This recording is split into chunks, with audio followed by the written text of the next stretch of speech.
आपको हिंट दिया है, लेकिन मैं खुलेआम मैं सीधे नॉर्मल आपको बता दूंगा जो सच्चाई है। जब तक कि वर्ल्ड के मैप में पाकिस्तान का नामो निशान खत्म नहीं हो जाएगा तो सारी वर्ल्ड की शांति हो जाएगी। सारा जड़ कहाँ से पाकिस्तानी है। आप हर जगह किसी कंट्री में देखें जहाँ पे असला है, जहाँ पे एम्यूनिशन जा रहा है, वहाँ पे टेररिस्ट कैंप्स है। आप देखा आपने वर्ल्ड में किसी और जगह टेररिस्ट कैंप्स है?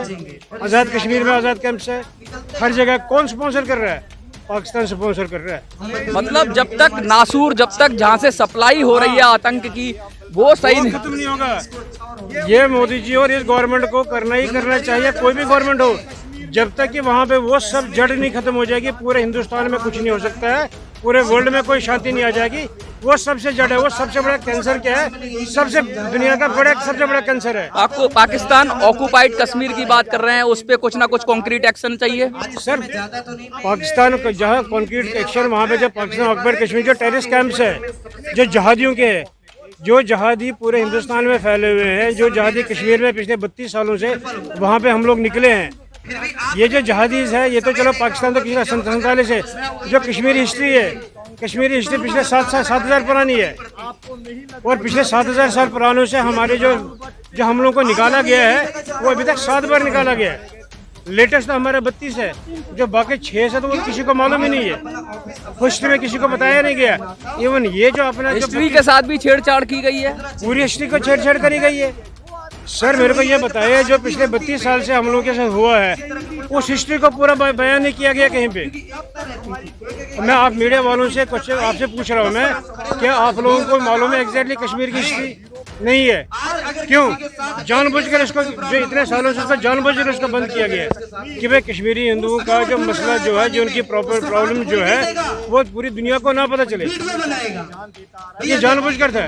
वैसे आप मेरे को बताइए, कहीं पे भी कोई मुस्लिम को या किसी को जाता है, किसी और धर्म को किसी को मारा जाता है तो सारी दुनिया को पता है। हम लोगों को तो किसी को क्या संदेश देना चाहेंगे आप? सर हम तो ये संदेश देना चाहते हैं गवर्नमेंट को कि जितनी जल्दी से हो सके कश्मीरी हिंदुओं का मसला हल करे, हमारा विस्थापन जो है, हमारी सारी समस्याएं दूर करे।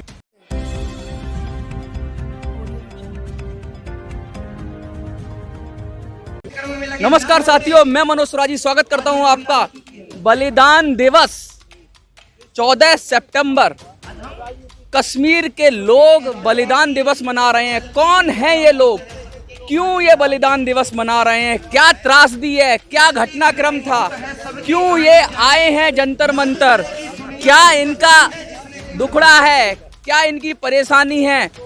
कौन है कश्मीरी पंडित? कश्मीरी पंडित वो लोग थे जब शंकराचार्य ने दक्षिण भारत से उत्तर भारत की यात्रा की तो कश्मीर में जाकर सबसे पहले कश्मीर में डेरा डाला और वहाँ सारी दुनिया के बुद्धिजीवियों को इकट्ठा किया। जो बुद्धिजीवी थे अलग अलग फील्ड के, वो इकट्ठे हुए और इकट्ठे होकर वो कश्मीरी पंडित कहलाए। वो एक ऐसी कम्युनिटी थी जो ज्ञान से लवरेज थी। फिर मध्यकालीन भारत के अंदर बहुत सारे आक्रमणों को झेला कश्मीर ने, बहुत सारे जेनोसाइड्स हुए कश्मीर के अंदर। बहुत ही दुख भरी कहानी है इन कश्मीरियों की। हमेशा अपनी मिट्टी से जुड़े रहे, अपनी संस्कृति से जुड़े रहे, ज्ञान प्रचार में लगे रहे, लेकिन इनको क्या मिला? इनको धोखा धोखा धोखा।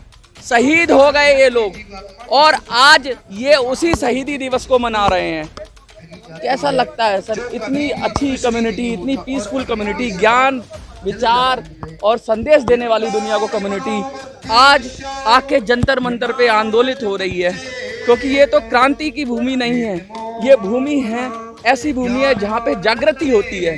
तो जागृति वाली भूमि के अंदर इतना आंदोलन ऐसा क्यों हो गया? ऐसा क्या परिवर्तन आ गया? आपने शंकराचार्य की बात की। शंकराचार्य की बात करें तो ज्ञान की बात आती है, ज्ञान की बात आती है तो पंडिताई की बात आती है। हमारा इतिहास 10,000 साल पुराना है। दुनिया के हर कोने से लोग शारदा पीठ में ज्ञान के लिए आते थे और उस ज्ञान की भूमि को तहस नहस करने के लिए एक बहुत बड़ी साजिश थी, जो साजिश आज की डेट में मैं कहता हूं कि कामयाब हुई। बलिदान दिवस तो 33 साल से मनाया जा रहा है। ये एक महाभारत का युद्ध है। श्री कृष्ण बैठे हुए हैं, कौरव बैठे हैं, पांडव बैठे हैं। पांडवों की जीत होगी, कश्मीरियों की जीत होगी, लेकिन कब? 33 साल तक हम विस्थापित रहे और कब तक? इतनी शहीदी हुई, 370 उड़ गया। लोग कहते हैं कि माहौल ठीक होगा, लेकिन आप देखिए राहुल भट्ट इसी साल शहीद हुए, कितने लोग शहीद हुए। ये कश्मीरी पंडित की बात मैं नहीं कर रहा हूँ उस देवभूमि की, मैं हर हिंदुस्तानी की बात कर रहा हूँ जो तिरंगे के लिए अपनी जान दे रहा है। वो एक सीआरपीएफ वाला आदमी हो, एक आर्मी वाला आदमी हो, एक आम नागरिक हो जो वहाँ टूरिस्ट जाता है। सो जिस आदमी, जिस शख्स ने भी हिंदुस्तान की धरती के लिए आवाज उठाई, जिसने तिरंगे के मान के लिए आवाज उठाई, उसका सर कलम किया गया और वो शहीद हुए। तो आज यहाँ पे उन शहीदों का श्राद्ध हो रहा है। हमारे दिल में एक आस्था है कि जिस मिट्टी से हम पैदा हुए उस मिट्टी को हम मरते दम तक नमन करेंगे, और दिल में एक टीस रहेगी कि मेरी अंतिम सांस उस धरती पे नहीं हुई जो देवों की भूमि थी।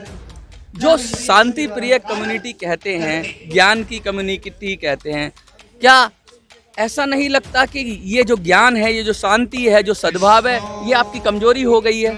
कमजोरी की बात नहीं। देखिए, आपने कहा कश्मीरी पंडित या कश्मीरी कम्युनिटी जो था वो एक पढ़ी लिखी कौम थी और देशभक्त कौम थी। हिंदुस्तान का तिरंगा अगर आज की डेट में कश्मीर में है तो वो हमारे खून में लिपटा हुआ है। हमने उस खून को लगा के हिंदुस्तान का नाम वहां पे हमेशा उजागर किया है। तो ज्ञान की बात नहीं, मैं तो कहता हूँ इतना ज्ञान होके भी हम इस देश में विस्थापित क्यों है, और वो भी राजधानी में, हिंदुस्तान के हर कोने में। आप इतिहास को उठाइए, कश्मीरी पंडित ने हमेशा हिंदुस्तान के लिए हमेशा अपनी जान दी है, तो वो विस्थापित क्यों है अभी तक? 35 साल तक सरकारें क्या कर रही हैं, क्या कर रही हैं कश्मीरियों की? नई कॉलोनी की बात होती है, डेमोग्राफी के लिए कुछ अलग से बनाने की बात होती है, बहुत सारी बातें, लेकिन मुझे लगता है क्या वो सब हवाई बातें हैं? वो बातें ही हो रही है, असलियत में कुछ नहीं हो रहा है, ग्राउंड लेवल पे कुछ नहीं हो रहा है। हमारी जानें अभी भी खतरे में, हम बलिदानों पे बलिदान दिए जा रहे हैं, हमें अपनी मिट्टी से दूर रखा जा रहा है, और सबसे बड़ी त्रासदी की बात है कि हम अपने देश में विस्थापित हैं, हम देशभक्त लोग यहाँ पड़े हुए हैं।